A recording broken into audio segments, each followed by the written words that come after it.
I would like to talk to you about a topic that today is becoming very important in the Western world. Rád by som sa s vami zhovaral o téme, ktorá sa v tejto dobe, v tomto čase stáva veľmi dôležitou na západe. When Pope Benedict spoke to the German bishops in 2005, keď v roku 2005 pápež Benedikt sa zhovaral s nemeckými biskupmi, he used a very unique word to describe the world situation. Použil veľmi zvláštne, jedinečné slovo na to, aby opísal celosvetovú situáciu. It's a new word. Je to nové slovo. It is de-Christianization. Je to teda... It's difficult to translate. Huh? Yes. Odkresťančenie, alebo teda dekristinizácia. A process whereby the Western world is becoming less and less Christian. Je to proces, pri ktorom sa západný svet stáva menej a menej kresťanským. He did not create the word, Pius XI did. On toto slovo nevytvoril, ale Pius XI. In 1937. V 1937. And Pope Pius XII in 1953. A Pius XII v 53. explained that this de-Christianization happens in three areas. Vysvetlil, že tento proces dekristinizácie sa deje v troch krokoch. Politics without God. Politika bez Boha. Economies without God. Ekonomika bez Boha. And laws without God. A zákony bez Boha. Whatever there was of a Christian is being taken out of these things. Všetko to, čo malo nejaký nádych kresťanstva, bolo z týchto oblastí vyňaté. One example of an economy without God is this. A jedným z príkladov ekonomie bez Boha je toto. There are thousands of American, Canadian and European companies. Sú teda tisícky amerických, kanadských a európskych spoločností, They closed down their operations in their countries ktoré zatvorili prevádzky vo svojich vlastných krajinách and transfer their capital to China a premiestnili kapitál do Číny, to utilize forced labor, slave labor. aby mohli využiť nútenú prácu alebo priam otrockú prácu tam. They raise the unemployment in their countries. A tým pádom zdvihli nezamestnanosť vo svojich vlastných krajinách And help maintain a communist dictatorship. A pomohli udržať komunistickú diktatúru. Because it makes money. A všetko kvôli peniazom. The products made in China are cheap. Výrobky vyrobené v Číne sú lacné. In quality and in price. Aj kvalitou, aj cenou. This is just one example. There are many others. That will be enough. To je len jeden príklad, existuje ich o mnoho viac. Laws without God are the most important ones. Najdôležitejším sú teda zákony, legislatíva bez Boha. Because they affect us, our families. Pretože nás ovplyvňujú, naše rodiny ovplyvňujú. Pope John Paul II wrote a very important encyclical letter. Jan Pavol II napísal veľmi dôležitú encykliku. It's called the Evangelium Vitae or the Gospel of Life. A volá sa Evangelium života. And there he defines the three stages of the culture of death. A tam zadefinoval tri stupne, 3 štádia kultúry smrti. Contraception, abortion, euthanasia. Takže je to antikoncepcia, potraty a eutanázia. Let's talk about contraception first. Hovorme teraz o antikoncepcii. I suppose most people here will be Catholic. Predpokladám, že väčšina z nás sme tu katolíci. The teaching of the church on contraception is very well explained by Paul VI letter Humanae Vitae. A teda učenie o antikoncepcii bolo veľmi dobre vysvetlené v liste Pavla VI. Humanae Vitae. I will not explain to you here what the teaching is. Tu nebudem vysvetľovať, čo presne to učenie zahŕňa. Every Catholic should study that letter. Pretože každý katolík by si mal tento list Humanae Many Vitae Catholics have never read it. preštudovať a mnohí katolíci tento list nikdy nečítali. Not here in Slovakia, of course, not here, no. Ale nie tu na Slovensku. Out there in Latin America, of course. Tam v Latinskej Amerike. I would like to mention to you the concrete results of the contraception mentality. Rád by som vám spomenul konkrétne výsledky mentality, alebo teda takého pôsobenia antikoncepcie, toho konceptu. All over the Western world and in Europe in particular. Najmä v západnom svete a obzvlášť v Európe. The country's populations no longer grow.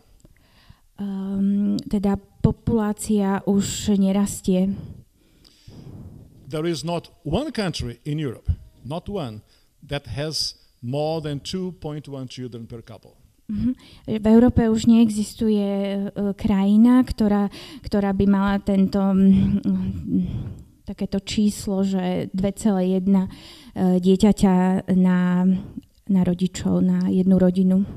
For a population to remain healthy, every couple should have 2.1 children, minimum.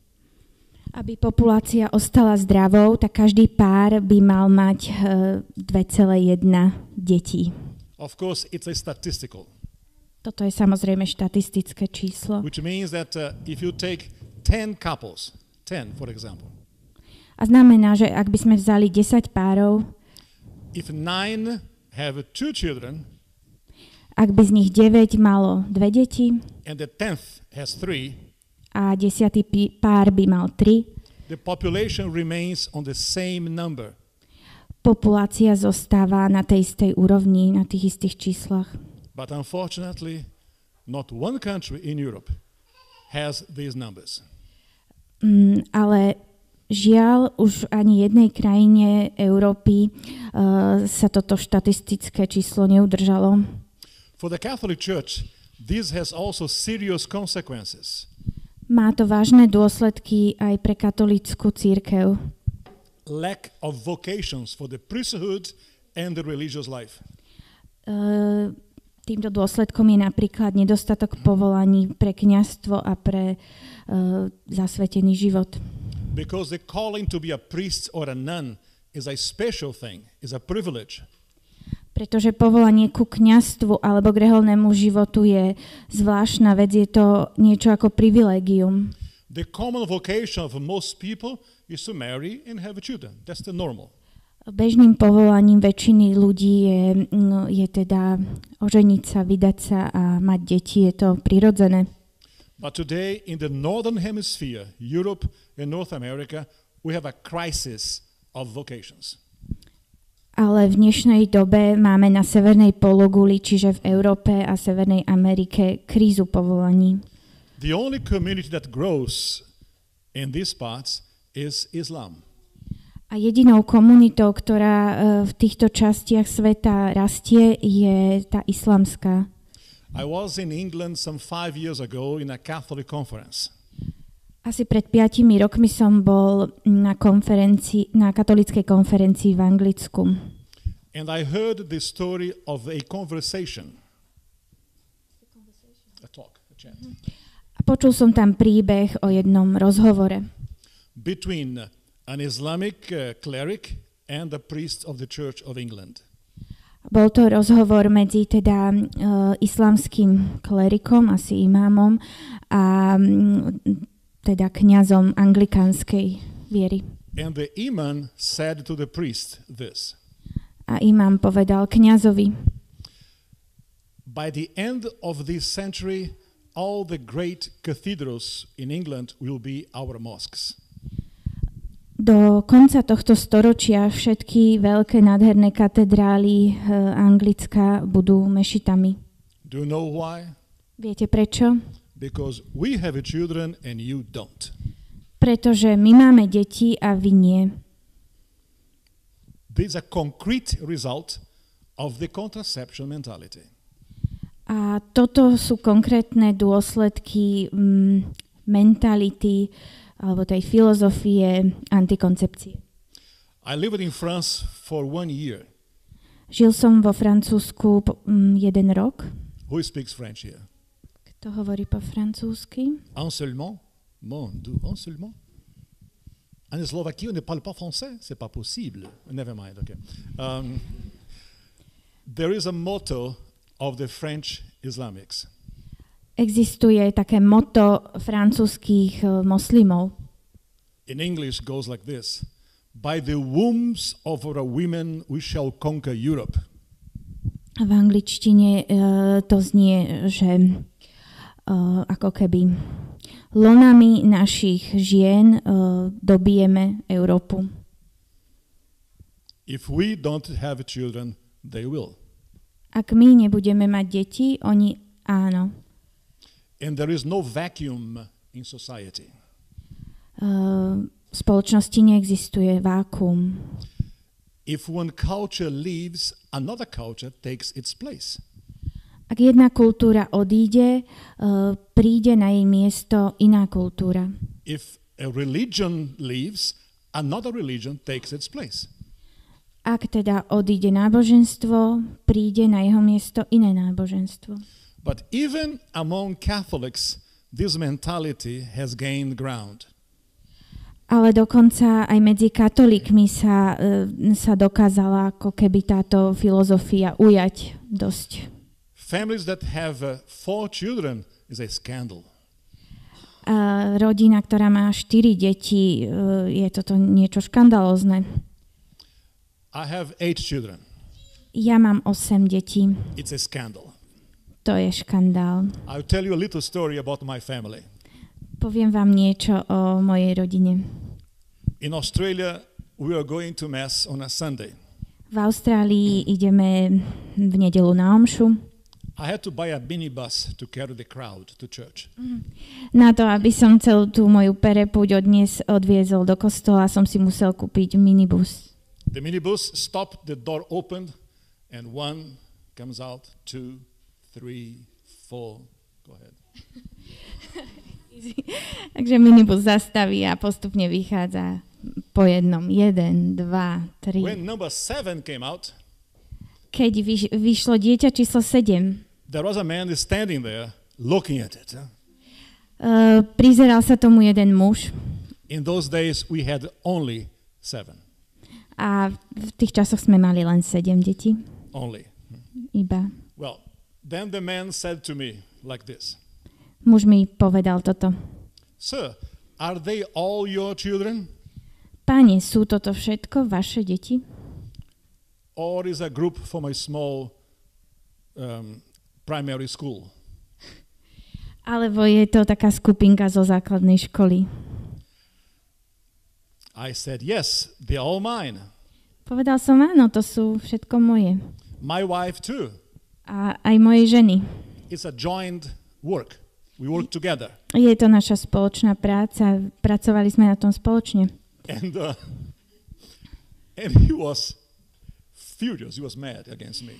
Veľmi ho to rozzúrilo. He said, this is irresponsible. Toto je predsa nezodpovedné. In our days of financial economic crisis, to have 7 children? V dnešnej dobe ekonomickej krízy mať 7 detí? How can you do such a thing? Ako ste to mohli spraviť? I said, it was not very difficult at all. Ja som povedal, že to vôbec nebolo také ťažké. No, I tell this story to illustrate a principle. Tento príbeh hovorím na ilustráciu toho princípu. That even among us, the culture of death has made victories. že dokonca aj medzi nami táto kultúra smrti už vlastne má svoje také víťazstvo, nejaké prevláda. In America we have about 1 million surgical abortions every year. V Amerike máme okolo 1 milióna chirurgických potratov za rok. They are not because of a danger to the mother or to the child. A nedejú sa z dôvodu nebezpečenstva, ktoré by hrozilo matke alebo dieťaťu. It's just choice. Je to jednoducho voľba. Many times because contraception did not work. A často je to kvôli tomu, že nefungovala antikoncepcia. So it is an outright murder of unborn children. A teda je to priama vražda nenarodeného dieťaťa. Some people say, I was in Portugal some 8 years ago. Asi pred 8 rokmi som bol v Portugalsku. Because I'm Brazilian, I speak Portuguese. Ja som z Brazílie a hovorím po portugalsky. And Human Life International sent me to Portugal. A táto moja organizácia Human Life International ma vyslala do Portugalska. To help with education projects. Aby som tam pomáhal so vzdelávacími projektami. Portugal was going to have a referendum on abortion. V Portugalsku sa vtedy chystalo referendum o potrate. It's a Catholic country. Je to katolická krajina. We don't vote on life and death. Predsa nevolíme vo veciach života a smrti. The right to life is not open to democratic vote. Právo na život nie je otvorené demokratickej voľbe. They had the referendum to agree for abortion on 10 first weeks of pregnancy. A oni mali referendum o potrate, ktorý by bol umožnený počas prvých 10 týždňov tehotenstva. I was on television, radio, parishes, everywhere giving talks. A ja som poskytoval rozhovory vo farnostiach, v rádiu, v televízii, všade. The abortion law was passed. Žiaľ, tento zákon o potrate prešiel. On the day of the referendum, a v deň referenda 52% of the Portuguese people 52% Portugalčanov did not even bother to go to vote. Vlastne sa ani neunúvali prísť, aby volili. Indifferent. Ľahostajnosť. They had the opportunity to defeat abortion.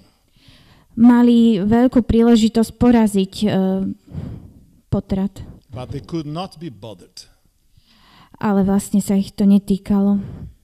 They go to the beach, with friends, the movie theater, whatever. Čiže išli na pláž, do kina, do divadla. Of the 48% who voted, a z tých 48 ľudí, ktorí volili, 53% voted yes. 53% volilo áno. And the government approved abortion. A takto ich vláda potom schválila zákon o potrate. This referendum was in February. Toto referendum bolo vo februári. In May is a big month in Fatima, Portugal. A teda v máji je veľká púť vo Fatime v Portugalsku. And they had 1 million Portuguese people in the sanctuary of Fatima. A teda do tejto svätyne prišlo až 1 milión Portugalčanov.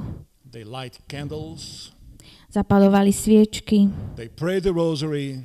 Modlili sa ruženec. They sing songs. Spievali piesne. Ave Maria, Ave Maria. Ave Maria. But they did not vote against abortion. Ale nevolili proti potratom. What is the good of that devotion? A čo je dobre na takejto pobožnosti? What is it good for? To pray but not to act. Na čo je to dobré modliť sa, ale nekonať podľa toho?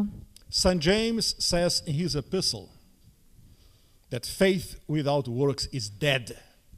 A svätý Jakub hovorí vo svojej epištole, viera bez skutkov je mŕtva. And here is our major problem. A toto je náš hlavný problém. Do you know the word lukewarmness? Tibio, to be mourn, not hot, not cold. Okay. Is lukewarmness, to be neither hot nor cold. A týmto problémom je tá vlažnosť, keď nie sme ani horúci, ani studení. This word vlažnosť, you say? This word vlažnosť appears only once in the whole Bible. A toto slovo vlažnosť sa v Biblii objavuje len raz. Apocalypse chapter 3 verse 15. V zjavení v kapitole 3 a verši.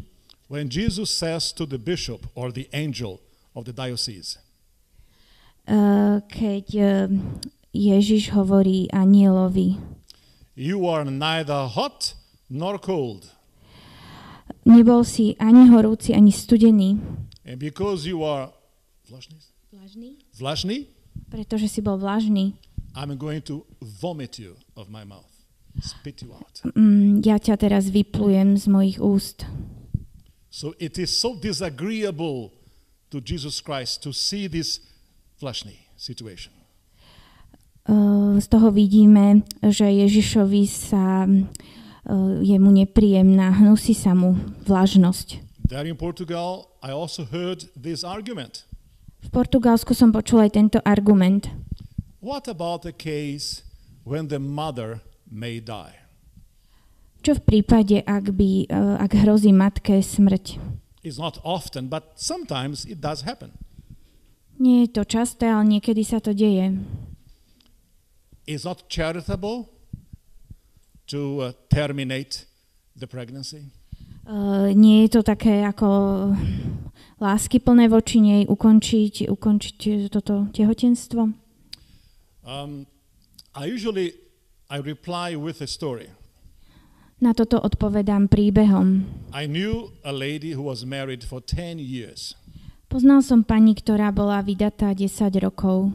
She had no children. Nemala deti. She was very sad about it. Bola z toho veľmi smutná. She wanted to be a mother. Chcela byť matkou. It was a dream of her life. Lebo to bol sen jej života. To have her own baby. Aby mala vlastné dieťa. A doctor told her to do a treatment. Doktor ju poslal na liečenie. She did it and conceived. A ona teda sa podujala alebo podstúpila toto liečenie a potom počala. And she was very happy about it. Bola šťastná. She was going to be a mother. Mala sa stať matkou. But unfortunately there were many complications. Žiaľ, ale nastalo plno komplikácií. She had a C-section. Mala cisársky rez. Lost lots of blood. Stratila veľa krvi. And the doctor told her stop the treatment. A doktor jej povedal, prestaneme s liečbou s tým. If you get pregnant again, you will die. Ak teda znovu budete tehotná, zomriete. She said, okay. Ona povedala, súhlasila, v poriadku. 3 years later, she was pregnant again. O 3 roky bola opäť v požehnanom stave. The doctor told her, ma'am, you must terminate this pregnancy. Doktor jej povedal, pani, toto tehotenstvo musíte ukončiť. And she said, how can I agree to kill my own baby? Ako by som mohla súhlasiť s tým, so zabitím vlastného dieťaťa? He said, I don't want you to kill anybody. On povedal, ja nechcem predsa, aby ste niekoho zabíjali. But you have no choice. Ale nemáte na výber. You will die. Zomriete. The risk is so high. Riziko je také vysoké. That only a miracle can save you. Vás zachráni už len zázrak. She did not know what to do. Nevedela, čo má spraviť. On the one hand, she did not want to die. Na jednej strane nechcela zomrieť. On the other hand, she could not agree to kill her own baby. A na druhej strane nemohla súhlasiť so zabitím vlastného dieťaťa. And she said to the doctor, A povedala doktorovi, try to save the two of us. pokúste sa zachrániť oboch, aj mňa, aj dieťa. Okay, that's your choice.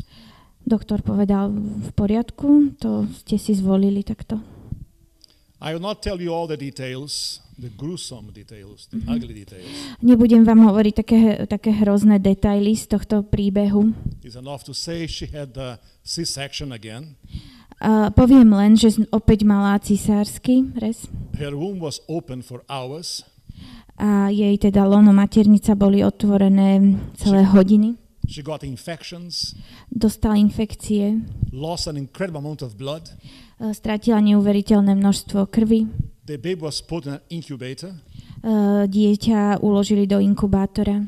But she did not die. Ale ona nezomrela. And she never regretted having taken the risk. A nikdy neľutovala to, že podnikla alebo podstúpila toto riziko. She did not know it, but she was using a moral principle. Nevedela o tom, ale vlastne použila morálny princíp. That the ends do not justify the means. Že vlastne neplatí to, že účel svätí prostriedky. If I have a good idea, a good objective in my mind, ak mám na mysli dobrý cieľ, dobrú myšlienku, I cannot use any means I like. Nemôžem použiť hociaké cesty, spôsoby, ktoré sa mi zapáčia. The means I use must be good as well. To, ako k tomu dospejem, musí byť tiež dobre, tie spôsoby. And she never regretted, never repented having taken the chance even of dying. A ona nikdy neľutovala, že podstúpila riziko vlastnej smrti. The baby also survived. Prežilo aj dieťa. It was a boy. Bol chlapec. He grew up, today he's a man. Vyrastol na muža.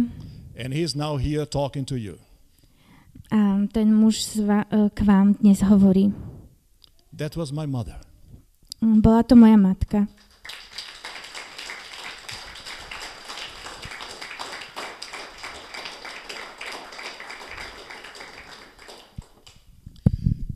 She has already gone to eternity.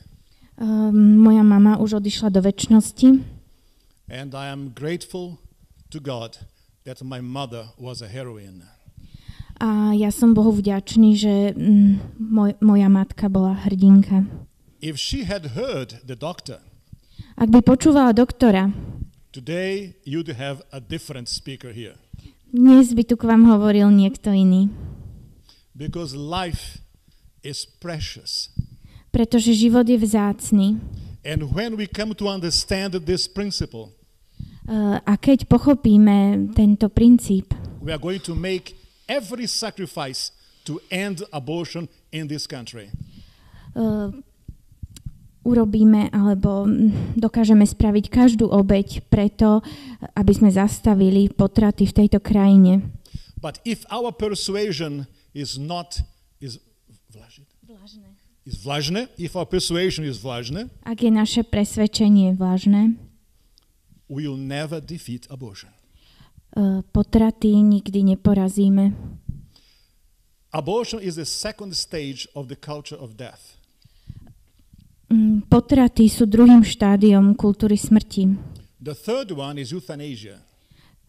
Tretím štádiom je eutanázia, where we kill elderly people.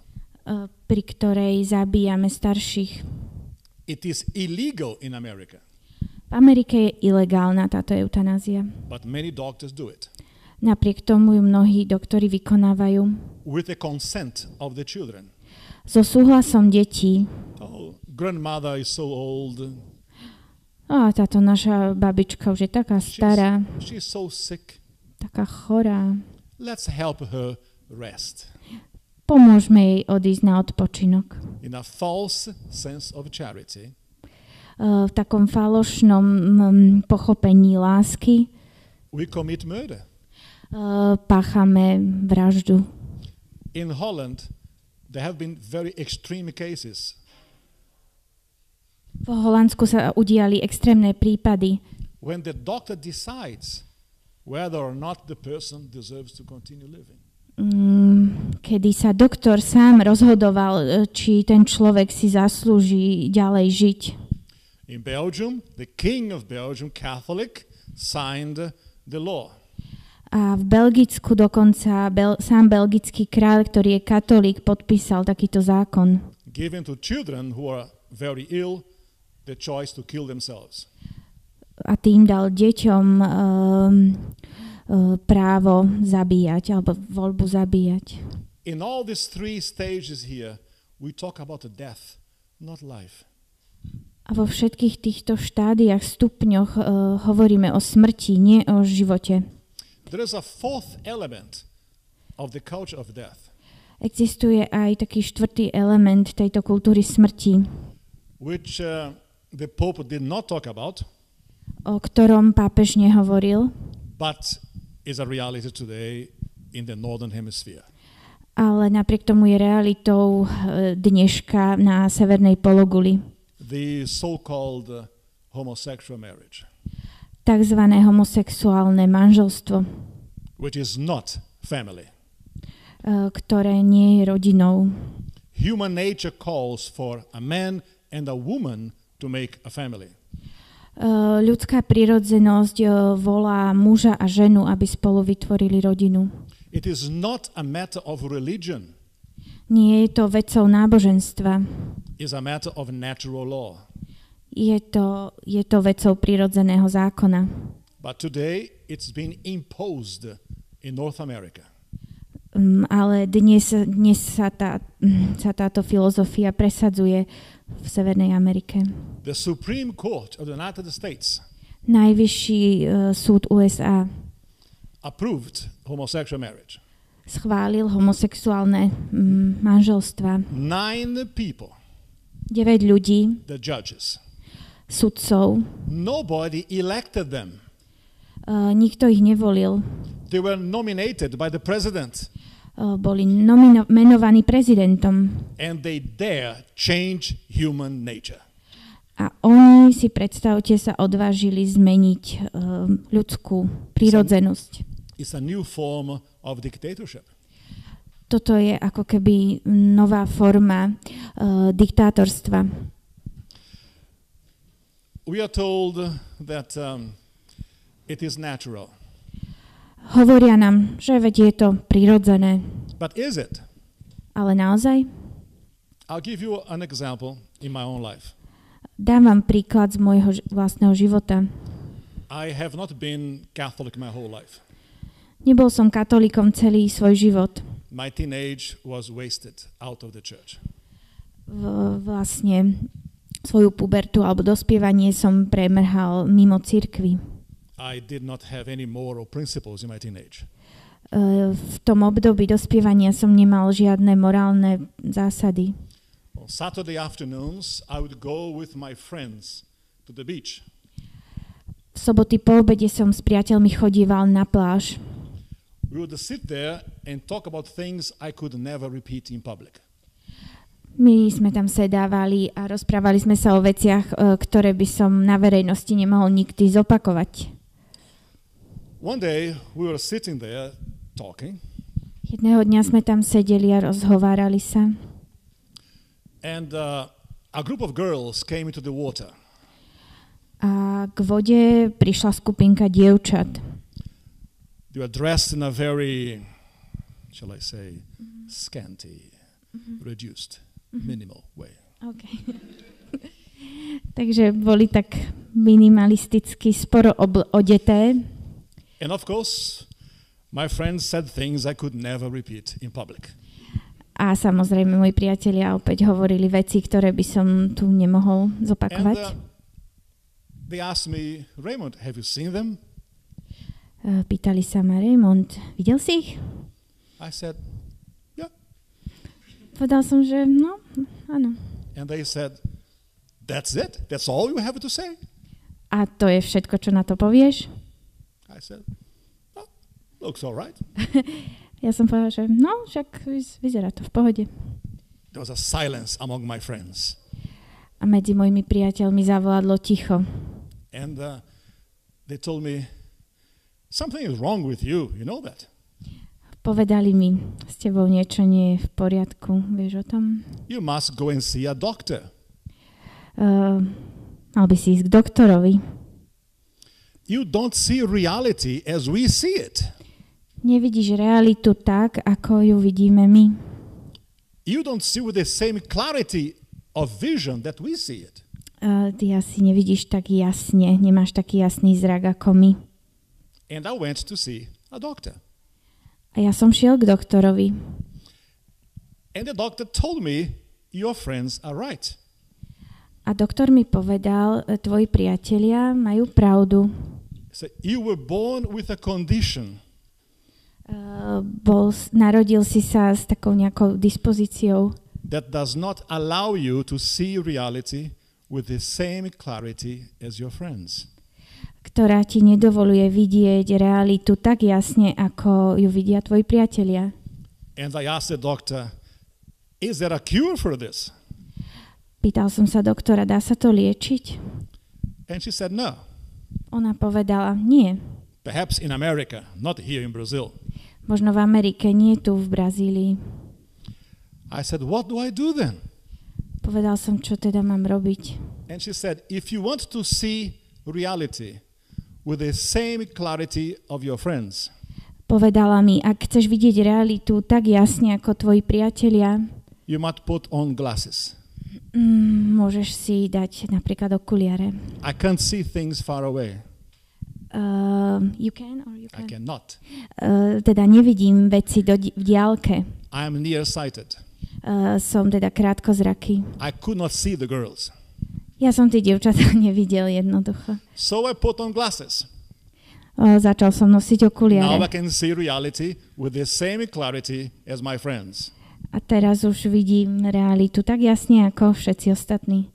What did you think I was talking about? Čo si myslíte, o čom som teraz hovoril? I can see you. I use this example. My eyes have a problem.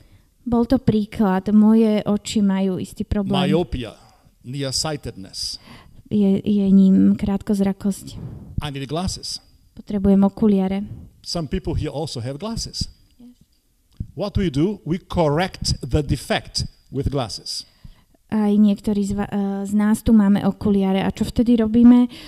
Napravíme si zrak okuliarmi. Some people have a problem with the hearing. Niektorí ľudia zle počujú. We put a little machine inside to correct it.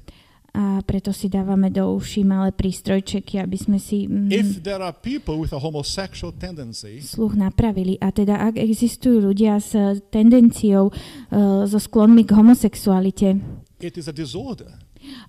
Je to istým spôsobom porucha. We must do our best to correct it.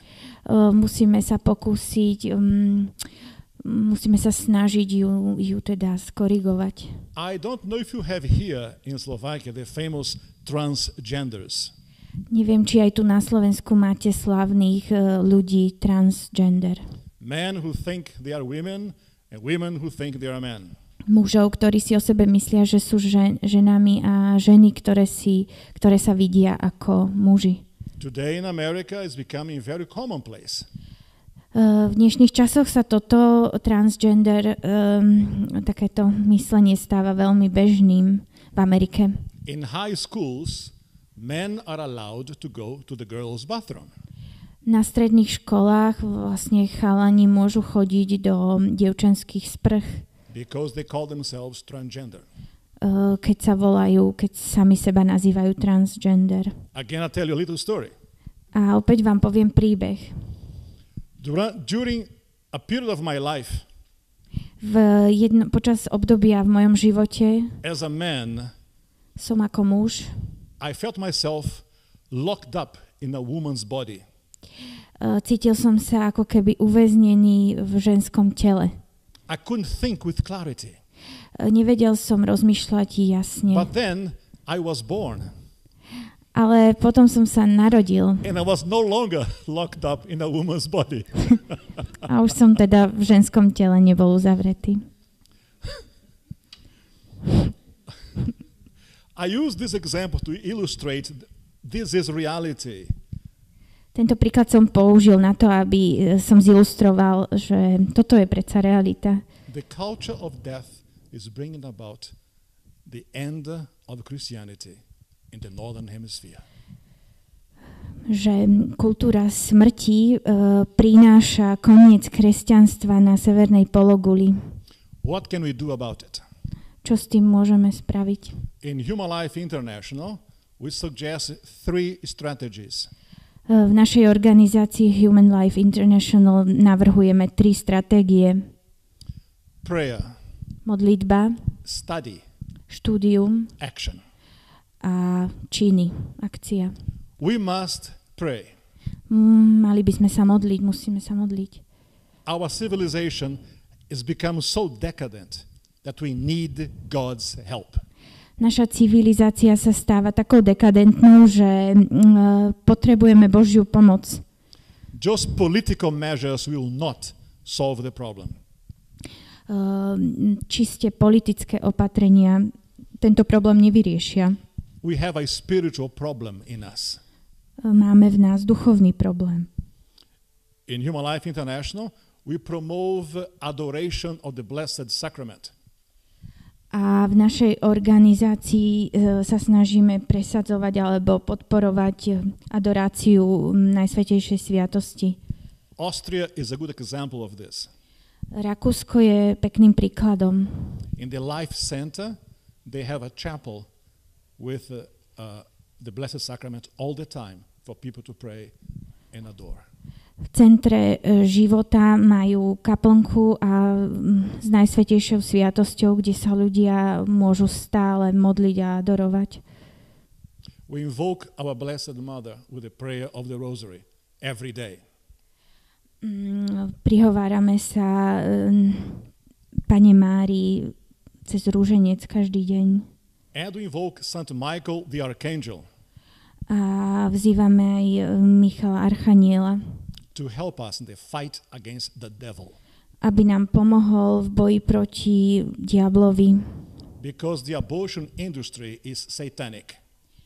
Pretože tento potratový priemysel je satanský. I don't have time to explain in detail here now. Nemám tu priestor, aby som vám to podrobnejšie vysvetlil. But there is plenty of evidence to show. Ale je obrovské množstvo dôkazov, ktoré to dokazujú, že teda v potratoch ide o satanizmus. So prayer, study, action. Study. Modlitba, štúdium, akcia. Teraz štúdium. We must equip ourselves with knowledge. Musíme samých seba vybaviť znalosťami. Knowledge of Catholic teaching. Znalosťami katolického učenia. Knowledge of world events. Ale aj znalosťami o svetovom dianí. That we may be able to argue, to explain with clarity. Aby sme mohli argumentovať, vysvetľovať jasne. Every pro-lifer should know very well 2 papal encyclicals. Takže každý zástanca pro-life by mal poznať 2 pápežské encykliky. Humane Vitae of Paul VI. Pavla VI. About human life. Táto encyklika je o ľudskom živote. And the dignity of womanhood. A aj dôstojnosti ženy. Which is debased, put down by the contraception mentality. Ktorá je, táto hodnota je ako keby ponižovaná mentalitou antikoncepcie. And the Evangelium Vitae, the Gospel of Life. A druhou encyklikou je Evangelium života. I would strongly recommend you, if you have not yet studied them, to do so. Veľmi vám odporúčam, aby ste si tieto 2 encykliky prečítali, ak ste ich ešte nemali možnosť vidieť. In the field of action, I understand you are very busy here in Slovakia. Chápem, alebo mám predstavu, že v tej oblasti činov, akcie ste veľmi teda činní, aktívni. Your conferences, your marches, your publications. Máte konferencie, pochody, publikácie. you must continue. Musíte pokračovať. We must never, ever give up. Nikdy sa nesmieme vzdať. Our reward will be with God in heaven. A naša odmena bude u Boha v nebi. Our Lord expects from us this level of love of Him. Náš Pán od nás očakáva túto lásku, túto jej úroveň. Love of our neighbor. Lásku k blížnemu. Because the unborn Slovakian is human too. Pretože aj nenarodení Slováci sú tiež ľuďmi. Just like you. Presne ako my tu všetci. My friends, in our days, to fight for life is not popular. Priatelia, v dnešnej dobe bojovať za život nie je vôbec populárne. There is opposition to us in political areas. V politickej oblasti máme teda opozíciu na univerzitách. Even in churches. Dokonca aj v kostoloch. In the world, not every Catholic bishop is pro-life. Nie každý katolícky biskup na svete je pro-life zástancom. It does not matter. Ale na tom nezáleží. We remain faithful. My zostaneme verní. To me personally, I think of my mother. Ja osobne myslím na svoju matku. She did not fear taking the risk.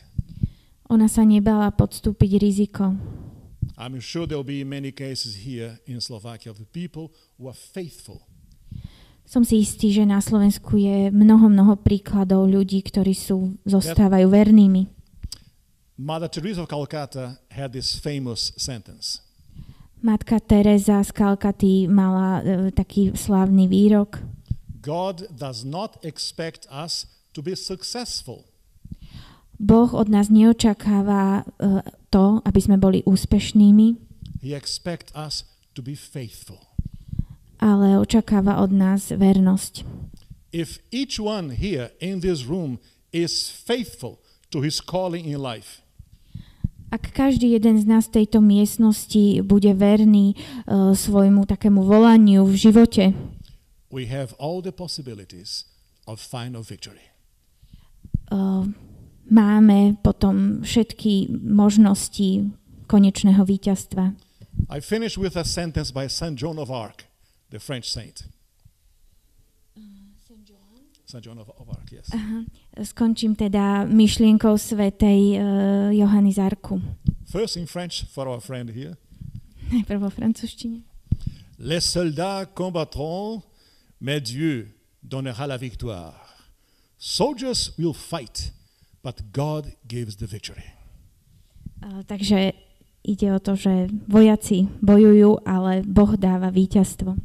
Thank you very much. God bless you. Boh vás žehná, ďakujem.